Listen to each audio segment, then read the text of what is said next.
देखो, भगवान के नाम की बड़ी महिमा है। माता देवहूति को भगवान कपिल ने सांख्य योग का ज्ञान दिया और भगवान कपिल गंगा सागर चले गए। माता देवहूति बिंदु से, ये जीव बिंदु है और कृपा सिंधु में माता देवहूति मिल गई, भगवत प्राप्ति हुई। यह सुंदर कथा श्रवण कराई। कलिकाल में भगवान के नाम की बड़ी महिमा है, लेकिन कुछ लोग तो अपने नाम के चक्कर में हमारा नाम हो, हमारा नाम हो, हमारा नाम हो, लेकिन नाम किसी का रहने वाला है नहीं। जब शरीर नहीं बचेगा तो नाम कहाँ रहेगा? नाम भी तो शरीर का है।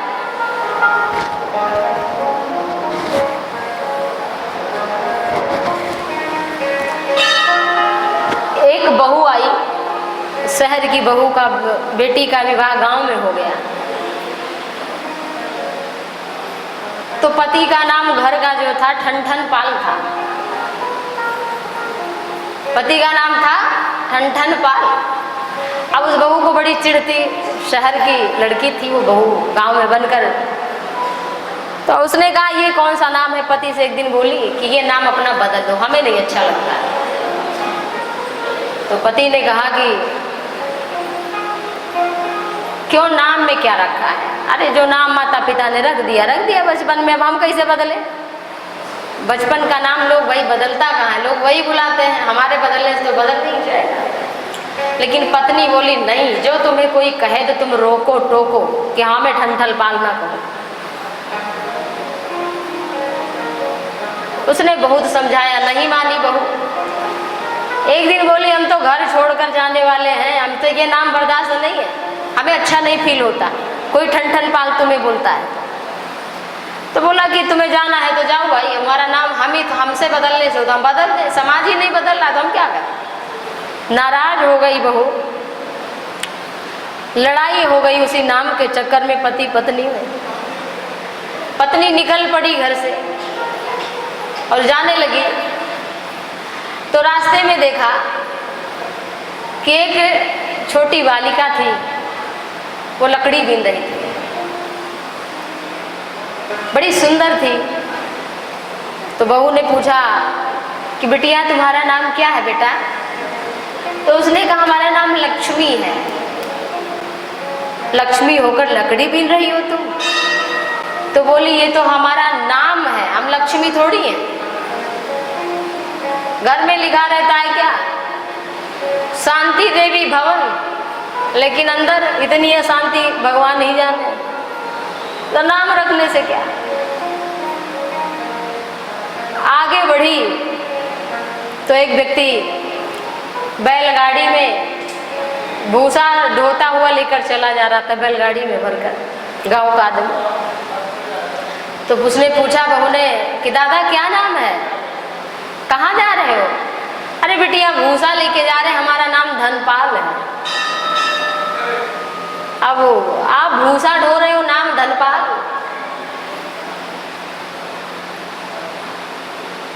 और आगे बढ़ी तो एक शव यात्रा निकल रही थी, तो लोग भैया राम नाम सत्य है बोलते जा रहे थे। तो बहू ने कहा भैया कौन है जो ये इनका अंतिम संस्कार होने जा रहा है, क्या नाम है इनका? कहा अमर सिंह। हाँ, अमर सिंह मर गए। तो लक्ष्मी बीने लाकड़ी और भूसा ढोवे धनपाल, अमर सिंह मर गए, तो यहाँ से भले हमारे ठनठन पाल। सोचने लगी अब घर लौटना चाहिए हमको, नाम में क्या रखा है। यहाँ तो देखो लक्ष्मी लकड़ी बीन रहे हैं और भूसा धनपाल ढो रहे हैं और अमर सिंह मर गए हैं, तो पति के नाम में नाम क्या है? नाम तो भगवान का है। तो भाई भगवान के नाम की बड़ी महिमा है। बोले बांके बिहारी लाल की जय, जय श्री राधे। आगे की कथा बड़ी सुंदर। आकुति नाम की जो कन्या है उनका विवाह रुचि प्रजापति के साथ में मनु महाराज ने किया। और अभी आपने सुना उनके पुत्र यज्ञ भगवान हुए। जितनी कन्याएं जितने पुत्र, सभी के पुत्रों ने, सभी की कन्याओं ने भगवान को प्रकट किया है। मनु महाराज के कुल की ऐसी कथा कि पुत्री पुत्रियों के कुल में भगवान साक्षात उनके यहाँ पधारे हैं। जिस कुल में कोई संत जन्म ले लेता है, कोई भगवान का भक्त जन्म ले लेता है, वह कुल धन्य हो जाता है। सो कुल धन्य उमा सुनि जगत पूज्य सुपनीत, और श्री रघुनाथ परायण जहि नर उपज विनीत। तो वह कुल धन्य है जिस घर में कोई संत आए, कोई भगवान को प्रकट करे। आगे की कथा बहुत सुंदर। प्रसूति नाम की जो तीसरी कन्या है उनका विवाह दक्ष प्रजापति से हुआ। और उनकी कन्या कौन हुई?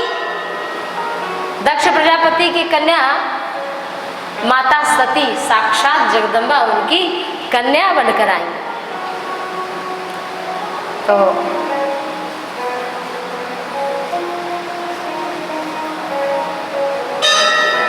भगवान की कथा अति पावन, अति पवित्र।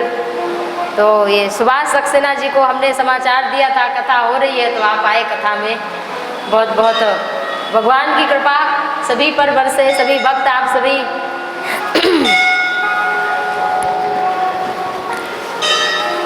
अपनी प्रभुता का त्याग करके भगवान की कथा में आना चाहिए। क्योंकि हमारे पास कुछ है तो ठाकुर जी से ही तो है। कितना भी कुछ हो, लेकिन जब एक भृकुटी टेढ़ी हो जाए तो सब कुछ नष्ट हो जाता है। वृंदावन बिहारी लाल की। दक्ष की पुत्री हुई माता सती भगवान शंकर का अपमान करने के लिए दक्ष ने यज्ञ का अनुष्ठान किया। सती को भगवान शिव ने बहुत समझाया कि हमें निमंत्रण नहीं दिया है, और पति को निमंत्रण ना मिले तो पत्नी को अपने पति के यहाँ नहीं जाना चाहिए। जब तक ब्याह ना हो उससे पहले तो पिता का घर, बिटिया का घर होता है, लेकिन विवाह के बाद फिर पति का घर अपना घर हो जाता है। जिस नारी को अपने पति के घर में सम्मान नहीं मिलेगा, उसे पिता के यहाँ कभी सम्मान नहीं मिल सकता है। विवाह के पहले तो मिलता है, लेकिन विवाह के बाद अगर कुछ गड़बड़ हो गया, मान लो लड़ाई झगड़ा हो गया, तो भाभी भौजाई क्या ताना देंगी? बड़ी अच्छी होती तो ससुराल में बनी रहती। इसलिए अपने विवेक के द्वारा अपने ससुराल में बना रहना श्रेष्ठ है, शास्त्र ही कहता है। सती माता को भगवान शिव ने समझाया, नहीं मानी, हट करके चली आई। देखा शंकर जी का यज्ञ में स्थान नहीं है और अपमान हुआ। माता सती ने अपने शरीर को योगाग्नि में त्याग दिया, और वही सती माता जब अपने शरीर को दक्ष के यज्ञ में भस्म कर देती हैं, तो भगवान शंकर वीरभद्र भद्रकाली को भेज करके यज्ञ का विध्वंस करा देते हैं, सबको उचित दंड देते हैं। क्योंकि हम यज्ञ अनुष्ठान किसके लिए? भगवान की प्रसन्नता के लिए करना चाहिए, ना कि किसी को छोटा दिखाने के लिए। और फिर वही सती को लेकर भगवान शिव जगह जगह घूमने लगे। देवताओं ने कहा कि इस समय शिव शक्तिहीन है, इसलिए भगवान श्री हरि ने अपने सुदर्शन चक्र से सती माता के शरीर को जब काट दिया सुदर्शन चक्र से, तो वही 108 शक्ति पीठ बना। और वहाँ जो भी दर्शन करता है, माता दुर्गा की, जगदम्बा की, भद्रकाली की कृपा उस पर बनी रहती है। बोली दुर्गा मैया की। वही पुत्री बनकर हिमवान और मैना के यहाँ आई। उनका विवाह भगवान शिव के साथ में हुआ। ये कथा शिव पुराण में विस्तार से वर्णित है, भागवत में विस्तार इसका नहीं है। बोले वृंदावन बिहारी लाल की जय हो। बड़े पुत्र हैं उत्तानपाद। उत्तानपाद के पुत्र हैं ध्रुव महाराज जी। उत्तानपाद कौन है? जिसकी समाज में प्रतिष्ठा ऊंची बन गई हो, लेकिन यदि वो दुष्कृत कर्म करे तो उसको जितना सम्मान मिलता है उससे ज्यादा उसे अपमान सहन करना पड़ता है। सम्मान मिलना कोई बड़ी बात नहीं है, लेकिन सम्मान मिलने के बाद अगर आप दुष्कृत कर्म करेंगे तो आपको सम्मान से ज्यादा अपमान सहन करना पड़ेगा। इसलिए प्रतिष्ठा बनाई, लेकिन बिगड़ने में देर नहीं लगती, प्रतिष्ठा को संभालना। इसलिए उत्तानपाद वही है जिसने सामाजिक प्रतिष्ठा कायम की है, जिसने भगवान का भजन किया है, जिसका श्रेष्ठ आचरण है, वही उत्तानपाद है। और उत्तानपाद की दो पत्नियां हैं, सुनीति और सुरुचि। हम सबकी भी दो पत्नियां हैं, हम सभी उत्तानपाद हैं। सुनीति कौन है? जो शास्त्र और वेद के अनुकूल बड़ों के द्वारा कथित कर्म किया जाए वह सुनीति है, सुनीति पत्नी हमारी। क्योंकि सुंदर नीति, सुनीति का अर्थ सुंदर नीति, तो सुनीति वह है हमारी पत्नी जो हम नीति के अनुकूल काम करते हैं, और सुरुचि हमें जो अच्छा लगे हम करें। और जब व्यक्ति जो मन करे वो करता है तो वह निंदा का पात्र बन ही जाता है, उसकी प्रतिष्ठा धूमिल हो ही जाती है। एक बार की बात है कि ध्रुव महाराज को गोद में लेकर के बैठने की इच्छा तो थी उत्तानपाद की, लेकिन सुनीति के पुत्र को हटा दिया गोद से और अपने पुत्र उत्तम को सुरुचि ने बैठा दिया और कहा, गोद से उतार करके थप्पड़ लगा दिया, अरे भाग यहां से। अगर तू राजा की गोद में बैठना चाहता है तो जंगल जा और वहां अपने पिता के पिता के पिता के पिता से कह, जब वो प्रकट हो तब कहना कि हमें सुनीति नहीं सुरुचि के गर्भ में डालो, और जब हमारे पुत्र बन करके तुम पैदा होगे तब तुम राजा की गोद में बैठने के अधिकारी बनोगे। छोटे से ध्रुव उत्तानपाद जी के, जो ध्रुव के पिता हैं उत्तानपाद, और उत्तानपाद जी के पिता हैं मनु महाराज, और मनु महाराज जी के पिता हैं ब्रह्मा जी, और ब्रह्मा जी के पिता हैं भगवान जगत के पालनहार नारायण।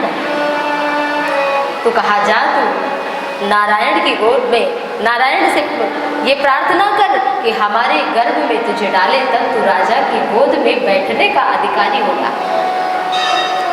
देखा कि सुरुचि ने अपने बालक, उनके पुत्र का नाम है उत्तम, उसको गोदी में उठाया और रानी ने अपने पल्ले से उसकी मिट्टी को ढाड़ा, खेल कर बालक आए थे,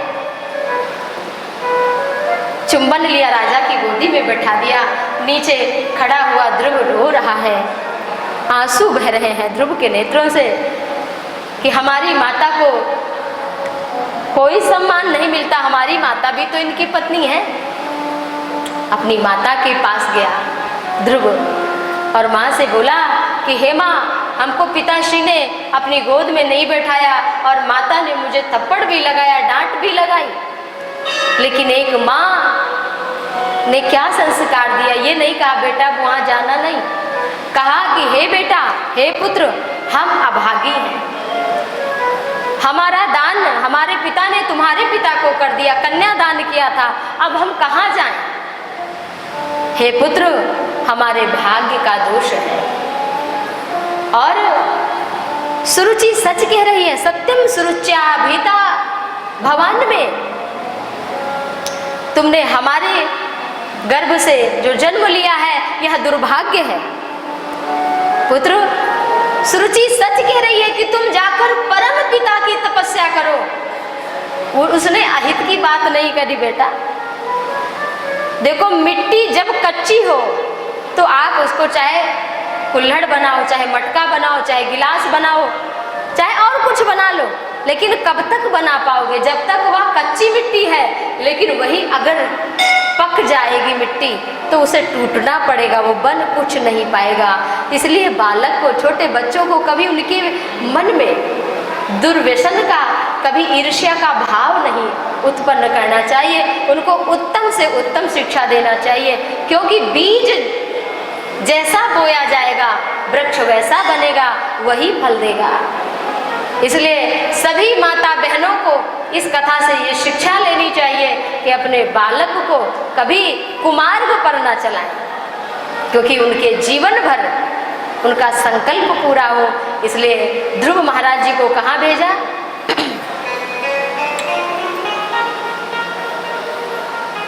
ध्रुव महाराज जी को जंगल भेजा। माता सुनीति ने, ध्रुव जी जा रहे हैं, लेकिन भगवत प्राप्ति, परम पिता की प्राप्ति कैसे हो जब कोई सद्गुरु मिले? और नारद जी मार्ग में मिल गए। कहा कि जाओ बेटा, तुम जंगल जा रहे हो भगवान की प्राप्ति करने, लेकिन जरा सोचो तो तुम इतने छोटे हो और जंगल में कितने भालू, शेर, सियार सब रहते हैं, तुम्हें खा लेंगे। तो ध्रुव ने कहा कि हमारी माँ ने कहा जो सबकी रक्षा करते हैं वो हमारी भी रक्षा करेंगे। जिन्होंने गर्भ में हमें सब कुछ दिया, गर्भ में जीवित रखा, जब दांत न थे तब दूध दिए, जब दांत न थे तब दूध दिए, अब दांत दिए तो वो अन्न भी दई हैं। और जो जल में थल में पशु पक्षिन की जो लेती हैं सुधि, वो तेरी भी लई हैं। और रे मन मूर्ख सोच करे क्यों, और सोच करे कछु हाथ नहीं। तो सोच करने से क्या, चिंता से नहीं, चिंता से रोग उत्पन्न होगा, बीमारी बढ़ेगी और नाना प्रकार के क्लेश होंगे। इसलिए भगवान का चिंतन, ये ध्रुव जी ने कहा। और जब गुरु की परीक्षा में ध्रुव जी पास हो गए तो ओम नमो भगवते वासुदेवाय इस मंत्र को प्रदान किया। यह 12 मंत्र कहा, वृंदावन में जाओ और वहाँ यमुना में स्नान करो, और स्नान करने के पश्चात बालुकामयी भगवान की मूर्ति बनाकर जो भी फल फूल मिले चढ़ाकर तपस्या करो। और छोटे से 5 वर्ष के ध्रुव महाराज जी जंगल गए हैं और क्या नाम रट रहे हैं, क्या जप रहे हैं? 12 अक्षर मंत्र। आइए हम सब भी, इस मंत्र का बड़ा ही प्रभाव है। जो भी भक्तजन श्रद्धा भक्ति भाव से इस मंत्र को गाते हैं उनके संकट निश्चित ही मिट जाते हैं। भोले बांके बिहारी लाल की।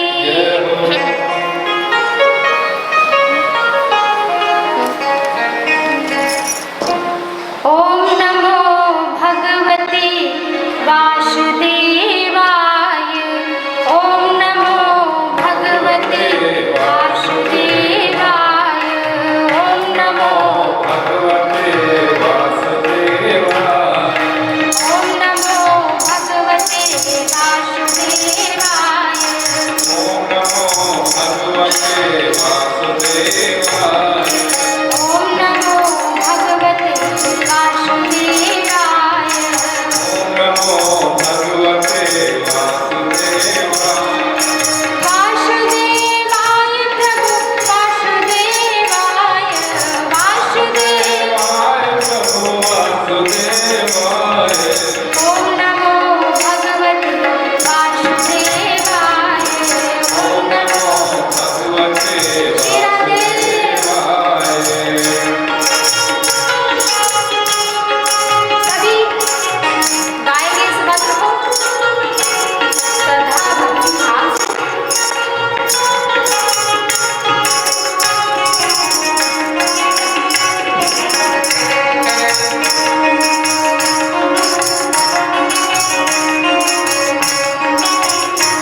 जय जय श्री राधे।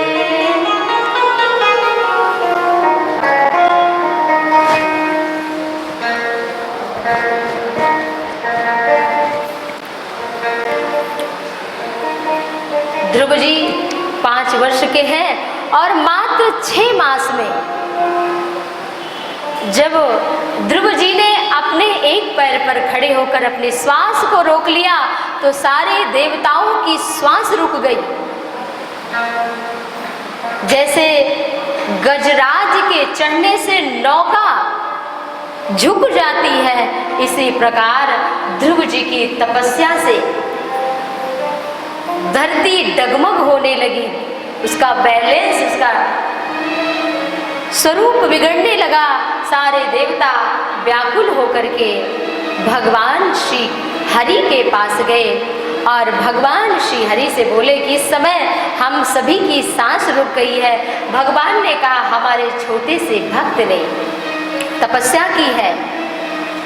और जब ध्रुव के पास भगवान गए हैं, अपना वेद में भगवान ने जब शंख स्पर्श ध्रुव जी के गाल पर कराया है,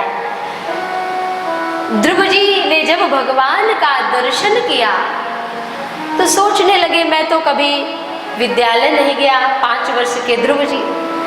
लेकिन जब भगवान ने जैसे ही अपने वेद में शंख का स्पर्श कराया, सभी प्रकार के वेद वेदांत ध्रुव जी के हृदय में उपस्थित हो गए और भगवान की स्तुति करने लगे हाथ जोड़ करके। ध्रुव जी योऽन्तः प्रविश्य मम वाचमिमां प्रसुप्ताम् संजीवयत्यखिल शक्तिधरा स्वधाम्ना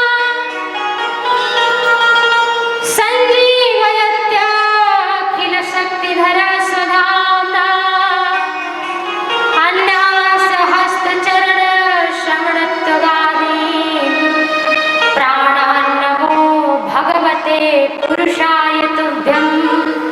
बोलिए वृंदावन बिहारी लाल की। ध्रुव जी ने जो स्तुति की वो श्रवण करने योग्य है। एक श्लोक तो श्रवण कर ले। ध्रुव जी भगवान से बोले कि हे प्रभु, यो अंतः प्रविश्य वाचमिमां प्रसुप्ताम्, मृत्यु के बाद भी ये मुंह रहता है, थोड़ी देर तो पड़ा रहता है, लेकिन घर वाले लाख कोशिश करे, चिल्लाए कि उठ जाओ प्राणनाथ भैया उठो, पतिदेव उठो। पत्नी के समक्ष कितना पति विलाप करे, पति पत्नी के समक्ष या पत्नी पति के समक्ष, बाप बेटे के समक्ष और बेटा बाप के समक्ष, लेकिन बताओ कोई उठेगा? चाहे आप जितना चिल्ला लो, लेकिन कोई उठने वाला है नहीं। तो ध्रुव जी कहते हैं कि ये जो वाणी, जो सोई हुई वाणी है, इसमें जो क्षमता देते हैं, सामर्थ्य देते हैं, हे नाथ वह आपकी दी हुई शक्ति है। ये जिह्वा नहीं बोल रही है, यो अंतः प्रविश्य, आप अंतःकरण में बैठे हैं तभी हम कुछ कह पा रहे हैं, देख पा रहे हैं, सुन पा रहे हैं, समझ पा रहे हैं, बोल पा रहे हैं। यो अंतः प्रविश्य वाचमिमां प्रसुप्ताम् संजीवयत्यखिल शक्तिधरः स्वधाम्ना अन्नासहस्रचरण श्रवणत्वगादीन्। ये हाथ पैर कब तक उठ रहे हैं? जब तक उनकी कृपा है। ये ध्रुव कह रहे हैं, हम नहीं, कि हे प्रभु आप तो इस चैतन्य स्वरूप आप ही हो, ईश्वर अंश जीव अविनाशी। तो यह जीव भगवान का अंश है, ये ध्रुव जी ने कहा। और उन्हीं की कृपा से भगवान ने कहा वर मांगो। ध्रुव जी ने कहा हमें कुछ नहीं चाहिए। कहा नहीं फिर भी कुछ, कहा इस संसार में कुछ भी मांग लेंगे तो वो तो नष्ट हो जाएगा। प्रभु सभी साधनों का फल है आपका दर्शन होना। पूजा पाठ जप तप यज्ञ अनुष्ठान दान धर्म का फल क्या है? भगवान का दर्शन। तो आपके दर्शन से बढ़कर तो कोई फल है नहीं, क्या मांगू मैं? लेकिन भगवान ने कहा नहीं नहीं, तुमने राज्य की कामना से कि मुझे भी राज्य चाहिए था, पिता की गोदी में, राजा की गोदी में बैठने की इच्छा थी, तो इसलिए 36,000 वर्ष का भगवान ने राज्य प्रदान किया। कितना? 36,000। हम सबका 100 वर्ष के जीवन का पता नहीं, 40-50 साल का जीवन और उसमें भीतराए पड़े हैं। ये देखो कैसे मूर्ख है हम सभी। अनिश्चित शरीर मिला है, कब कैंसर हो जाए, कब एक्सीडेंट हो जाए, कब कोई बुरा कुछ हो जाए, इस शरीर के साथ चिथड़े उड़ जाए रास्ते में। हमने अपनी आंखों से देखा है कि एक व्यक्ति ऐसे ही पार कर रहा था रोड, एक क्षण में उसके जरा से टुकड़े उड़ गए और कौवे उठाकर ले गए। तो इस शरीर की क्या स्थिति है? ये अग्नि, ये दाह संस्कार में जाएगा भी कि कौवे नोच कर, या कीचड़ बन जाएगा, क्या पता है इस शरीर का।